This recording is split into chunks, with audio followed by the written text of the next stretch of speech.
Friends, இன்றைக்கி நம்ம இதுதான் பண்ண போகிறோம். வாங்க எப்படி பண்ணுறது பார்க்கலாம். ஃபஸ்ட்டு ஸ்கொயர் ஷீட் பேப்பர் எடுத்துக்கணும். அப்புறம் அதை இப்படி மடிக்கணும்.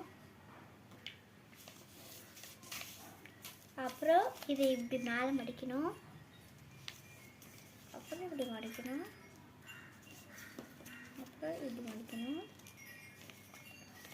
அப்புறம் இப்படி ஓப்பன் பண்ணிங்கன்னா உங்களுக்கு இப்படி வரும். அதுக்குள்ளே வந்து இதை இப்படி விட்டுக்கணும். இப்படி இருக்கும். அப்புறம் இதை இப்படி மடிக்கணும். இதை இப்படி மடிக்கணும்.